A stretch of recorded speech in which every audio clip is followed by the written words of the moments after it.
Please give an energetic and warm welcome to the founder and CEO of Cars24, Vikram Chopra.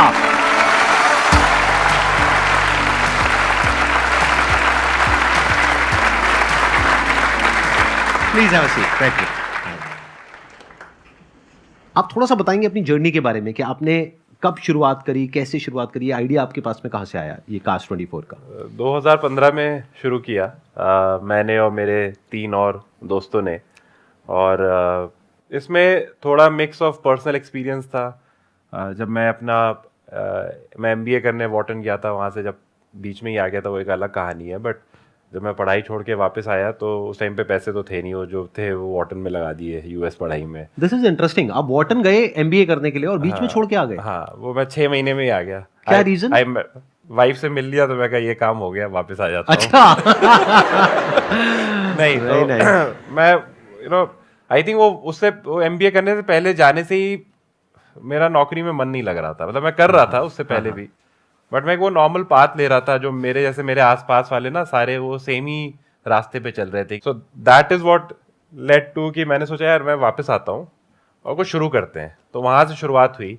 पहले एक furniture में company शुरू करी, फिर वहाँ से कुछ जो लर्निंग मिली, हमको लगा यार ये कार में ज़्यादा चलेगा। और खुद का भी एक्सपीरियंस था कि जब वापस आया था मैं एमबीए करके, गाड़ी खरीदे तो पैसे थे नहीं, तो अफोर्ड उस टाइम पे यूज कार ही कर सकता था मैं।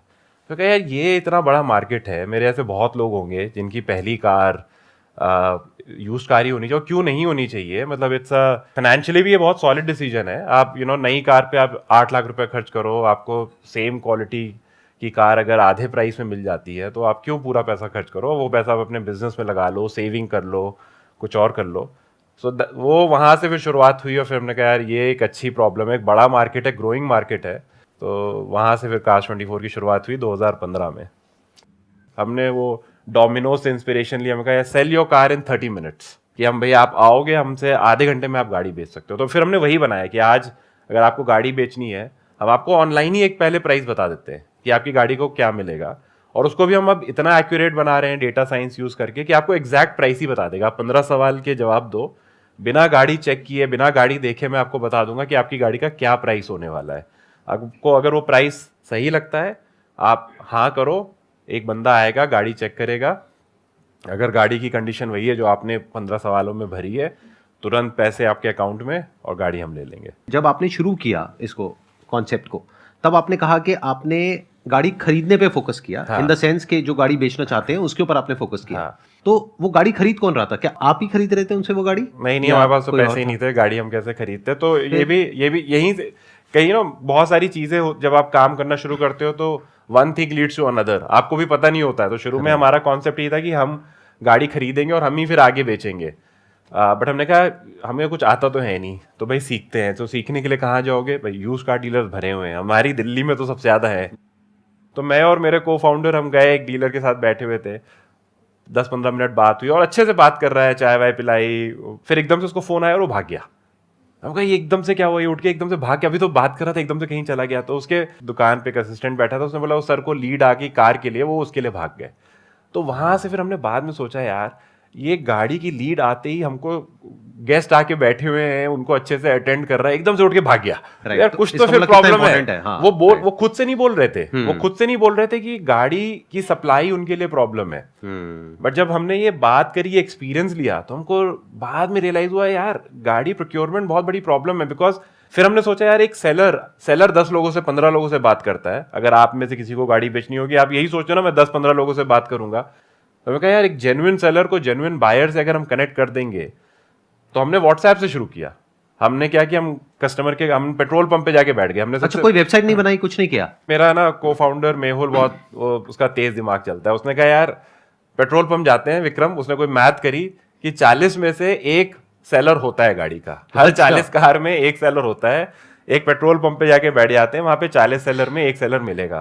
तो गुड़गांव में गोल्फ कोर्स एक्सटेंशन रोड पे एक हमको पेट्रोल पंप पे हमको एक आंटी थी अच्छी सी, उन्होंने एक छोटी सी जगह दे दी, हम वहां जाके बैठ गए। तो 100, 150, 200 लोगों से बात करी तो उसमें 1-2 सेलर मिल गए कि उन्होंने कहा हाँ यार मैं देख रहा हूँ गाड़ी बेचने का। तो आपको चलो सेलर मिल गया, अब करें क्या। तो हमने फिर एक जो है कार एक्सपर्ट इवैल्यूएटर को पकड़ा जिसको गाड़ी आती है, उसको फिर हमने 15,000 रुपये सैलरी देना शुरू किया, बस एक। फिर उसने वो गाड़ी इंस्पेक्शन करी, फिर हमने वही inspection report which is like गाड़ी में स्क्रैच नहीं है, इंजन ठीक से चल रहा है, माइलेज इतना है, माइलेज इतना है, हाँ, इतनी चली हुई ये है, मॉडल है, हाँ, राइट, ये कलर है, ये 4 फोटो है, वो हमने व्हाट्सएप पे डीलर्स को भेजना शुरू करी। ठीक है, इंस्टेंट रिस्पॉन्स। तो यहाँ से हमने शुरू, इनफैक्ट हमने अपनी पहली 200 300 400 गाड़ियां ऐसे ही खरीदी हैं सिर्फ व्हाट्सएप पे। खरीदी नहीं है आपने, एक तरीके से उसकी डील करवाई है। हमने डील करवाई है, बट कस्टमर को लग रहा है कि हमने खरीदी। हाँ, ओके, क्योंकि कस्टमर के लिए तो वो कभी किसी से मिला ही नहीं, उसने तो सिर्फ हमको भेज दी। तो इसलिए हमारी इंटरनली लैंग्वेज में हम यही बोलने लग गए खरीदी। बट यू आर राइट कि हमने वो डील करवाई है, बट वो डील इज सीमलेस। आप एज अ सेलर आप कभी डीलर को नहीं डायरेक्टली पेमेंट आप करते हो, सेलर है उसको, हाँ सेलर को हम पेमेंट करते हैं, बट पीछे हमें पेमेंट आ गई होती है before the car goes to the dealer. मैं समझ गया, this is very interesting model. आप लोग समझ पा रहे हैं ना इन्होंने एग्जैक्टली क्या किया? इन्होंने क्या किया कि गाड़ी को इंस्पेक्ट किया अच्छे से, उसकी रिपोर्ट बनाई और प्लस उसकी पिक्चर्स ये वो, यानी कि वही काम जो डीलर आ करके करने वाला था वही बैठे बैठे उसके मोबाइल पे व्हाट्सएप पे हो गया। अब उसने डीलर ने एक प्राइस कोट किया और आपने उसमें अपना थोड़ा ऐड ऑन करके या जो भी किया आपने आगे गाड़ी दे दी। बिल्कुल बिल्कुल, इसको बोलते हैं सूखी कमाई। सुखी भी बोल सकते हो, सूखी भी बोल सकते हो, राइट। फिर हमने वो ऐप बनाई, फिर हमने कहा यार इतना सारा डेटा है, इसको डेटा को यूज कैसे करें। फिर हमने अपनी एक डेटा साइंस की टीम बनाई। जब इनफैक्ट हमने ऐप बनानी शुरू करी तो कन्वेंशनल विजडम सबकी यही थी, हमको हर किसी ने मना किया ऐप मत बनाओ, कोई डीलर ऐप नहीं यूज करेगा।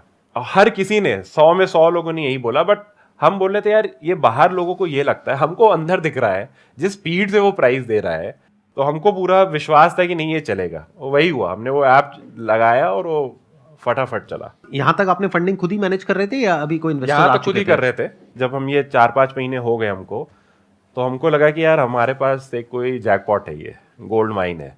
तो हमने ना बहुत नॉन कन्वेंशनल एक चीज सोची। हमने कहा हम अपने स्टार्टअप को स्टेल्थ में रखेंगे, शांत रहेंगे, कुछ किसी को बताएंगे नहीं, कोई हमारा प्यारा सा आइडिया कोई और बनाना ना शुरू कर दे। तो हमने 2015 से 18 तक तो हम लिटरली स्टेल्थ में रहे हैं। तो 3 साल तक लोगों का यही विश्वास था कि कोई छोटी सी कंपनी को ट्राई कर रही है, इनका कुछ हो नहीं रहा है, या हो सकता है कोई डीलर है, या कोई डीलर है, कुछ है, कुछ हो नहीं रहा है। तो किसी को पता नहीं था कि अंदर ही अंदर कि हम 4-5 हजार गाड़ी उस टाइम पे महीने की बेच रहे हैं बिना किसी फंडिंग के। या फंडिंग नहीं, फंडिंग हमने ले ली थी, बट वो भी कभी अनाउंस नहीं करी। अभी आप देखो ना, बहुत सारे लोग फंडिंग होने से पहले, स्टार्टअप रजिस्टर करने से पहले ही वो डाल देते हैं सोशल मीडिया पे, मैं ये शुरू कर रहा हूँ। वो तो डील होने से पहले ही अनाउंस हो जाता है आजकल तो। हाँ, वो उसके अपने फायदे हैं। हमारा इससे क्या हुआ कि हम पूरा ना बहुत ही इनवर्ड फोकस्ड हो गए, राइट। तो इसके दूसरे फायदे ये हुए, हमने तो पहले ये सोचा था कि हमें किसी को बताना नहीं है, किसी को पता ना चले। बट इसके दूसरे फायदे ये हुए कि फिर हमारे भी जो लोग थे वो सारे सिर्फ काम पे फोकस थे। वो कोई इस पे फोकस नहीं था कि वो कोई माइलस्टोन पब्लिश नहीं किया, ये 100 हो गया, ये पब्लिश नहीं किया, मैंने वैल्यूएशन अपनी नहीं डाली। तो वो लाइक माइंडेड लोग काम कर रहे थे। तो उस तरह से टीम भी, सेकंड थर्ड ऑर्डर इम्पैक्ट ये हुआ कि लोग जो हमको ज्वाइन करे, सर वो इसलिए नहीं ज्वाइन किए कि फंडिंग आ गई है कंपनी में, वो इसलिए ज्वाइन करे कि क्योंकि उनको लगा यार आइडिया अच्छा है। और कितनी बड़ी टीम हो गई आपकी 3 साल में? 3 साल में होगी कुछ 300 लोगों की टीम। 300 लोगों की आपकी टीम हो गई और आप महीने की 5-6 हजार गाड़ियां बेचने लग गए थे तब तक, 2018 तक। और तब तक आप कितना पैसा उठा चुके थे? तब तक हम 400 करोड़ के आसपास उठा। और किसी को पता ही नहीं लगा? किसी को नहीं पता था, मेरे आसपास दोस्तों को नहीं पता था।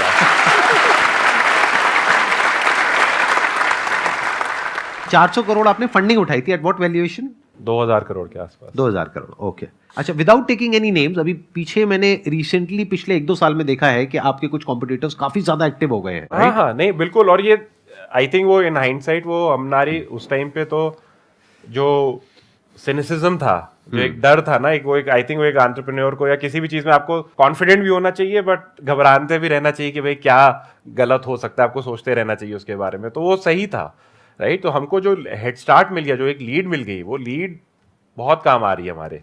ठीक है, कार मार्केट ना सिर्फ इट्स नॉट अबाउट बाइंग और सेलिंग, उसमें फाइनेंसिंग भी आ जाता है, उसमें इंश्योरेंस भी आ जाता है। फिर एक कस्टमर गाड़ी खरीदता है तो उसमें फिर उसको 4 साल सर्विसिंग भी करानी होती है, आपकी कार में स्पेयर्स लगते हैं, आप जो एक्सेसरीज लेते हो, म्यूजिक सिस्टम लगवाते हो, वो कहीं बन रहा है। तो ये जो आप अगर इस पूरी मार्केट को देखोगे तो बैकवर्ड और फॉरवर्ड में बहुत अपॉर्चुनिटीज हैं। And how big is this industry? भाई 20-25 बिलियन डॉलर की तो गाड़ियां बिक रही हैं मार्केट में every year. This is used car market is bigger than the new car. You are talking about India? India, सिर्फ इंडिया की बात कर रहा हूँ, राइट। और ये तो सिर्फ खरीदने बेचने की है, वो मैं पीछे की मार्केट और ऐड करूंगा तो 100 बिलियन का मार्केट है। इंसान सबसे पहले जब उसके पास थोड़े से भी पैसे होते हैं सबसे पहले गाड़ी ही लेता है, गाड़ी लेगा या बाइक लेगा, क्योंकि घर लेने के लिए एक स्टेज थोड़ी लेटर आती है। ठीक बात और है, यूज केस बदलते रहते हैं। शुरू में आप अपने ले लेते हो कि भाई मैं ड्राइव करूंगा, अपना दोस्तों के साथ घूमूंगा, फिर शादी हो जाती है तो फिर आपको अपनी फैमिली के लिए चाहिए, फिर बच्चे हो जाते हैं फिर तो बिल्कुल ही गाड़ी चाहिए कि भाई स्कूल जाना है, काम घर के काम करने, तो वो यूज केसेस भी बदलते रहते हैं आपके। राइट। ये तो सभी ने एक्सपीरियंस किया है, सबने तो I am not sure, but मैंने तो ये पर्सनली एक्सपीरियंस किया है कि जैसे गाड़ी में लेता हूँ अपने लिए, लेकिन बाद में फैमिली में कोई ना कोई आकर के उस पर कब्जा कर लेता है और मैं सड़क पे आ जाता हूँ फिर मुझे फिर से बैक टू स्क्वायर वन के वापस से सोचो कि अब कौन सी गाड़ी लेनी है। एनी हाउ, तो अभी अगर ये देखा जाए कि मार्केट जो कि इतनी कॉम्पिटिटिव है, इतने सारे प्लेयर्स हैं और काफी एक्टिव हैं और वेल फंडेड है, तो उसमें व्हाट आर योर स्ट्रेंथ्स, की स्ट्रेंथ जिसके बेस पे आप कह सकते हैं कि हाँ this is something that we are doing that nobody else is doing? Quantifiable चीजें अगर मैं बोलूं तो उसमें ये होगा कि भाई हमने मार्केट में सबसे ज्यादा गाड़ियां बेची हैं आज तक। इन टर्म्स ऑफ नंबर्स कितना बड़ा नंबर है वो नंबर तो लाखों में, मतलब 10 लाख के ऊपर चला गया, राइट। तो वो ओईएम से बेटर अंडरस्टैंडिंग है हमारी गाड़ियों की, राइट। उनकी गाड़ियों से बेटर हम उनकी गाड़ियां अब समझते हैं, क्योंकि ये एक तरह का ऑक्शन हमने बना दिया। तो जितना डेटा हमारे पास है कि आज जो मैं आपको बताऊं कि मैं बिना आपकी गाड़ी देखे गाड़ी का प्राइस दे सकता हूँ, वो इसीलिए क्योंकि मेरे पास इतना डेटा है। बट हमने काफ़ी नई चीज़ें शुरू कर दी हैं। तो हमने कहा कि यार अब हम इंडिया में जो बना रहे हैं ये ऑस्ट्रेलिया में कोई नहीं कर रहा, तो वहाँ पे करते हैं। तो हमने ऑस्ट्रेलिया लॉन्च करा है 2 साल पहले, सिमिलरली यूएई लॉन्च किया। तो हमने, और फिर इंडिया में हम कुछ नई नई चीज़ें और कर रहे हैं। तो वो नए एरियाज में अब हम इन्वेस्ट कर रहे हैं, but core business is making money. आज की डेट में आपकी कंपनी की valuation if I am not wrong it's around $3.3 billion, right? और रेवेन्यूज कितनी है आपकी?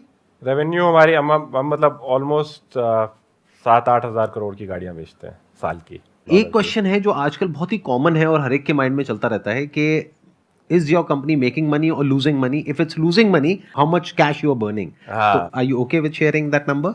इस पे लाइक एक मैंने कहावत पढ़ी थी जो मुझे काफ़ी इंटरेस्टिंग लगी कि भाई risk is not what you see, risk is what you don't see. तो यूजुअली लोग बोलते हैं कि भाई अगर आपके पास 18-24 महीने के पैसे हैं तो आप सेफ हो, बट कैसे सेफ हो भाई? 18-24 महीने में भी क्या होगा क्या पता है। तो बेस्ट तो यही है कि भाई प्रॉफिटेबल हो। ये मैंने भी सीख लिया कि प्रॉफिटेबल हो तो बेस्ट है। बट अगर आप नहीं हो या आपका कुछ कॉन्शियस डिसीजन है, जैसे हमारा कॉन्शियस डिसीजन है कि यार हम 20 साल का सोचे हैं तो ये मार्केट बहुत बड़ी होने वाली है, मुझे और बड़ी कंपनी बनानी है, राइट, और तेजी से ग्रो करना है, तो मैं इन्वेस्ट करूंगा। बट मेरा प्रिंसिपल ये है कि भाई मेरे पास इतने पैसे होने चाहिए कि 4-5 साल भी कुछ ना हो तो पैसे खत्म ना हो। If you are talking about 5 years of funding, तो वो तो बहुत बड़ा अमाउंट होगा, आई एम अज्यूमिंग। हाँ, देखिए हमारे पास, हमने, ये तो मीडिया में ही आ चुका है, हम ऑलमोस्ट 1 बिलियन रेस कर चुके हैं total money in our existence, right. But उसका आधा तो हमने यूज नहीं किया है। तो आधा पैसा मतलब हमारे पास 4,000 करोड़ तो अकाउंट में है। यहाँ बांट दो इन लोगों को, मतलब ये देखो ना कितनी उम्मीद से आप लोगों को देख रहे हैं। बहुत उम्मीद है इन लोगों की आंखों में, बेचारे पता नहीं कहाँ से आए हैं। तो अब आप बताइए, अगर आप में से किसी के माइंड में कोई क्वेश्चंस आ रहे हैं इनके बिजनेस मॉडल से रिलेटेड जो आप इनसे पूछना चाहते हैं, तो you can just go ahead and ask your questions. जैसे कि सर आपने बताया इनिशियली स्टेज में 6 मंथ तक आप पेट्रोल पंप पर जाते थे और कुछ क्लाइंट्स आते थे तो आप उनसे ही करते थे, लाइक आपने बोला 40-50 इस तरीके से आप क्लाइंट से बात करते तो एक कन्वर्ट हो जाता था। बट उससे पहले ये कैसे आइडेंटिफाई हुआ कि हाँ ठीक है 40 में से हमारा 1 लॉ ऑफ एवरेज है? क्योंकि वो इसकी सिंपल सी मैथ ये है कि इंडिया में साल की 30 लाख गाड़ियां बिकती हैं, ओके, राइट। तो 30 लाख गाड़ियां साल की बिकती हैं, तो महीने की आपकी मान लो 3 लाख 2.5 लाख गाड़ियां बिकती हैं, राइट। और 3 करोड़ गाड़ियां हैं इंडिया में, तो अगर 30 लाख गाड़ियां बिक रही हैं 3 करोड़ में, तो 10 में से 1 बिक रही है। तो ये हमारी सिंपल सी मैथ थी। तो आपने बताया था, this is very interesting point, मैं यहाँ पे थोड़ा ऐड ऑन करता हूँ कि आपने बताया था कि जब आपने ये पेट्रोल पंप पे ये किया था, इस तरीके से आप बैठे थे, तो वहाँ पे आपने 100-150 लोगों से बात करी थी, जिसमें से 1-2 लोगों ने हाँ कहा था। Correct. बाकियों का क्या एक्सप्रेशन था जब आप उनको जाकर के बोलते थे कि भाई yes, sir, that's what I want आप to अपनी ask. गाड़ी बेचना चाहते हो? क्योंकि कुछ लोगों को अपनी गाड़ी से बहुत ज्यादा प्यार होता है। Yes, मैंने देखा है कि 50-50 साल तक लोग गाड़ी को बच्चे की तरह संभाल करके रखते हैं। तो जब उनसे आप उनके बच्चे को बेचने की बात करते थे तो उनका क्या एक्सप्रेशन होता था? मैं वो जानना चाहूंगा। वहीं से हमारा ये sell your car in 30 minutes का प्रोपोजिशन आया कि कि जब वो एक दो लोगों से बात करी, कुछ लोगों से बात करी, तो हमको लगा कुछ हुक तो बनाना पड़ेगा। हाँ। क्योंकि आप नॉर्मली जाके बात करोगे तो फिर आप तो वैसे ही हो, कोई भी आके सर गाड़ी बेच रही है, करना है, राइट, आप कोल्ड मार्केटिंग कर रहे हो, आपका कोई कॉन्टेक्स्ट नहीं है। हाँ। तो फिर हमने उनको ये प्रोपोजिशन दिया कि भाई हमारा एक ये नया कॉन्सेप्ट है कि 30 मिनट में आपकी गाड़ी बिक जाएगी और आपको एक नो कमिटमेंट प्राइस मिलेगा जिसपे आप हाँ या ना कर सकते हो, कोई प्रेशर नहीं है। बट अगर आप हाँ करोगे तो इंस्टेंट मनी भी मिल जाएगी। और ये आपने सिर्फ पैम्फलेट के थ्रू आपने कम्युनिकेट किया ये मैसेज को? मुंह के थ्रू। फिर धीरे धीरे आई थिंक 15 दिन बाद अच्छा, पैम्फलेट भी नहीं? अच्छा, उसके बाद 15 दिन बाद। This is a very interesting phase, और मैं इसके बारे में थोड़ा और जानना चाहूंगा कि जो शुरू के 6 महीने थे, आपको याद है एग्जैक्टली आपने कितनी गाड़ियां बेची? पहले 15-20 दिन मेहुल, तो मैं बहुत सारे सेंट्रल काम देख रहा था कि कुछ हायरिंग वगैरह के। मेहुल माई को फाउंडर वो फील्ड पे था। 10-15 दिन हो गए, हमने गाड़ियां इंस्पेक्ट करना शुरू कर दी, कस्टमर इंस्पेक्ट कराए थे, एक भी गाड़ी नहीं कन्वर्ट हुई, राइट। तो मेहुल का मुझे फ़ोन आया है, बिल्कुल ही डीमोरलाइज कि यार ये नहीं हो रहा, कुछ और ट्राई करते हैं। फिर मैंने उसको फ़ोन पे 5 मिनट दे दिया, पूरा मोटिवेशनल स्पीच। मैं कहा यार 5 लाख रुपए तो पड़े हैं, 2-3 लाख रुपए की 3-4 गाड़ियां खरीद लेते हैं, खुद से खरीद लेते हैं, फिर बेचने की कोशिश करते हैं, कुछ सीखेंगे, क्या होगा, लॉस हो जाएगा 10% का, 2 लाख की 20,000 का लॉस हो जाएगा, 30,000 का। तो वो हमने 2-3 गाड़ियां खरीद ली। उससे क्या हुआ, हमको कॉन्फिडेंस बढ़ गया। फिर इन्होंने और समझना शुरू किया प्रॉब्लम क्या है। हम गाड़ी के इंस्पेक्शन में ये चीज़ ढंग से नहीं देख रहे हैं, इसको और ढंग से देखो। कस्टमर की फिल्टरिंग और ढंग से कैसे करें, राइट, और डीलर्स को कैसे प्लेटफॉर्म पे अपने व्हाट्सएप चैनल पे ऐड करें, राइट। तो वो सब चीज़ें करी, और वो करने से पहले 15 दिन हमने ये एक भी गाड़ी नहीं खरीदी।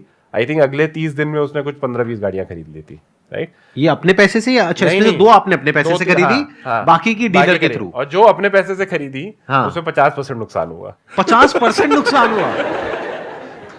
बट उससे जो कॉन्फिडेंस आ गया, तो उसके बाद वो चक्का अपने आप चल गया, क्योंकि वो बाकी गाड़ियों में उन्होंने वही किया कि डीलर से बिड कराते हैं, पैसे ही नहीं थे, गाड़ी खरीदने का ऑप्शन ही नहीं था खुद से। अच्छा, आप ये बताओ, आपके में से कितने हैं जो कि Cars 24 के एग्जिस्टिंग कस्टमर्स हैं, जिन्होंने कुछ खरीदा है या बेचा है? पापा ने कार सेल करी थी। अच्छा, अपना एक्सपीरियंस बताना चाहोगे आप? मेरे फादर ने कार ली थी, देन आफ्टर 2 years हमने सोचा नई कार लेते हैं। देन आई सेड कि Cars 24 यूज़ कर लीजिए, एंड विद इन 2 days हमारी कार सेल हो गई, एंड काफ़ी अच्छा प्राइस मिला sir. Thank you very much. Thank you so much, service काफ़ी अच्छी थी, थैंक यू सर। आप वही तो नहीं थे वो जो पेट्रोल पंप पे जिन्होंने वो जिसमें इनको 50% नुकसान हुआ था, क्योंकि किसी और को फायदा हुआ था, राइट? इनका नुकसान किसी और का फायदा। नहीं, है ना, प्रॉपर चैनल के थ्रू बेची आपने जी, इनका जो था। जी सर। आज तक आपने जब से भी शुरू किया है काम को, कोई ऐसा कस्टमर एक्सपीरियंस जो कि बहुत ही ऑकवर्ड हो, जो आपको याद हो, या कुछ फनी हो, या ऐसा कुछ? The best one I remember is, एक अंकल आए हमारे, मतलब 60-65 ईयर्स के होंगे, वो गाड़ी बेचने आए बॉम्बे में। उन्होंने इंस्पेक्शन करवाया, प्राइस पे हाँ कर दिया, गाड़ी बेच के चले गए। आधे घंटे में his daughter came to us said कि वो हमारी सुबह लड़ाई हो गई थी पापा से, पापा गुस्सा हो गए, पापा ने आगे क्या बाढ़ में गई तुम्हारी गाड़ी, मुझे तुम्हारे पैसे नहीं चाहिए, जो भी हुआ मेरे पास अपने पैसे। उन्होंने आई, गाड़ी बेची, और कहा कि नहीं प्लीज आप ये गाड़ी हमें वापस कर दो, ये है। तो फिर हमने कहा ठीक है यार, आप अच्छा आपने वापस कर दी? आपने वापस कर दी। बट इस तरह के कई बार केसेस हुए हैं, और एक बार नहीं कई बार केसेस हुए हैं, जब क्योंकि process is so easy and fast कि लोग आके गाड़ी बेच देते हैं, फिर उनको रियलाइज होता है कि यार नहीं, हमको नहीं बेचनी है। क्या कभी ऐसा हुआ है, I am just thinking loud right now, कि जैसे गाड़ी है पिताजी के नाम पे और बेटे ने आकर के बेच दी हो? नहीं, आई एम श्योर कोशिश तो करी होगी, मतलब बच्चे कई होते हैं, बड़े खुराफाती होते हैं, यहाँ भी बैठे होंगे। ये तो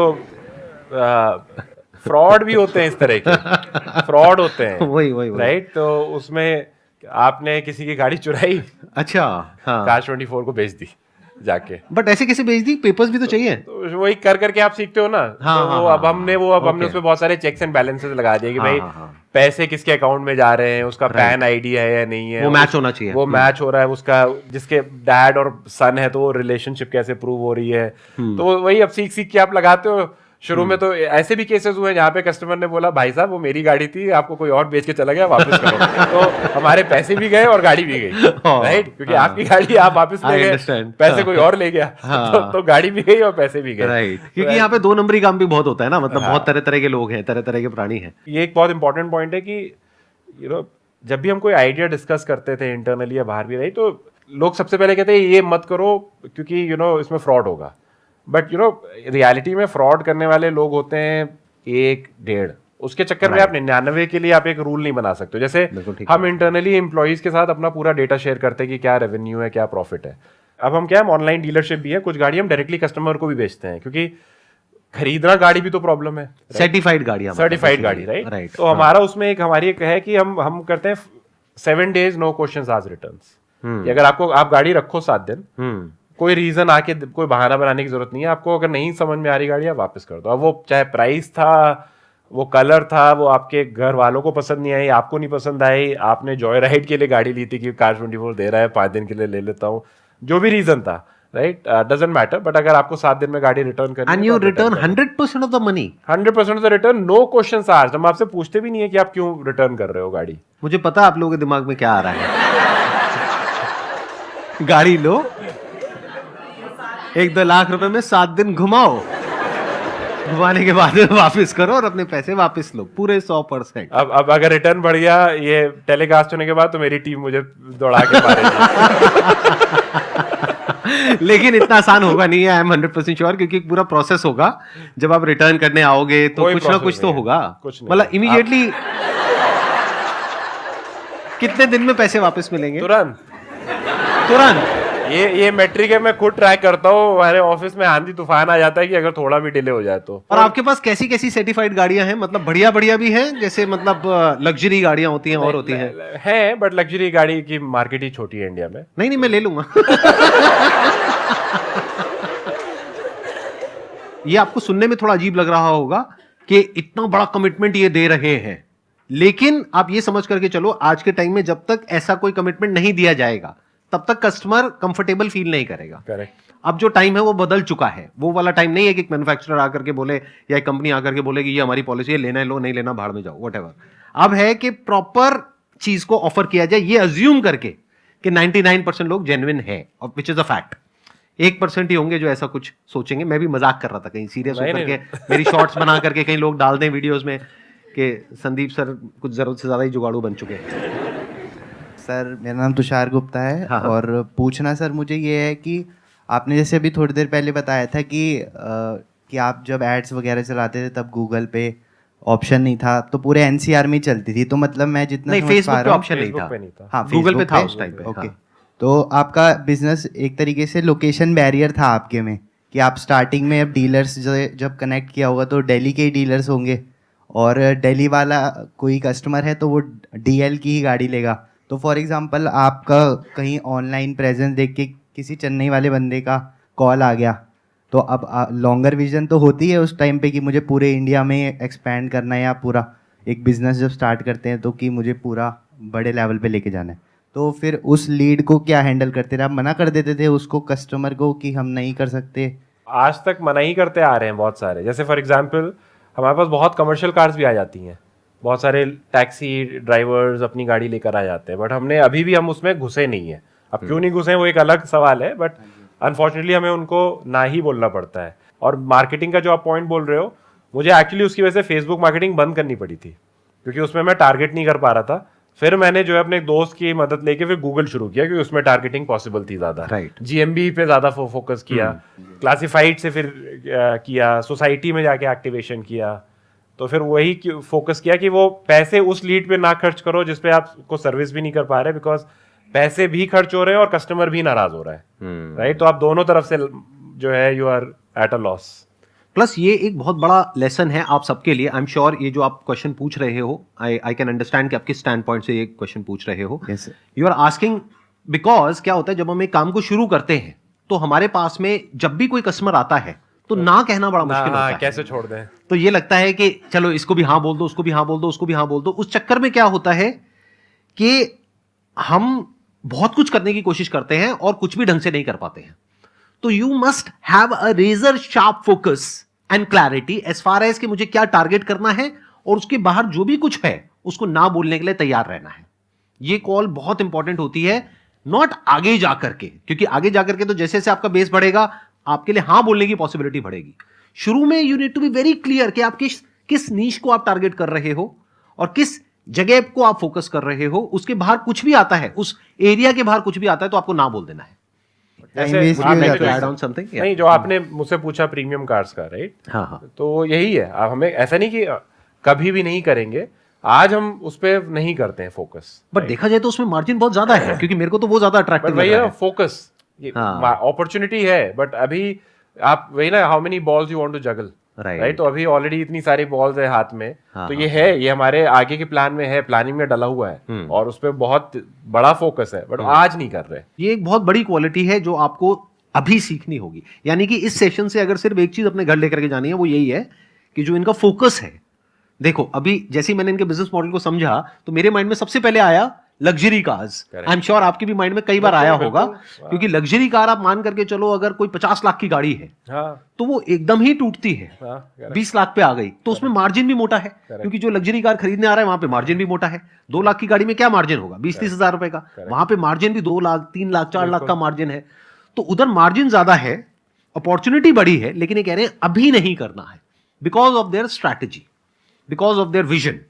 तो ये विजन और ये स्ट्रैटेजी होना बहुत जरूरी है, ये ना बोलना बहुत जरूरी है। You must all learn to say no in your life if you really want to do something big in business. On that note, let's end this conversation. Let's end this session. Let's give a big round of applause for him. Thank you so much, sir. यहाँ पर आने के लिए. It was pleasure meeting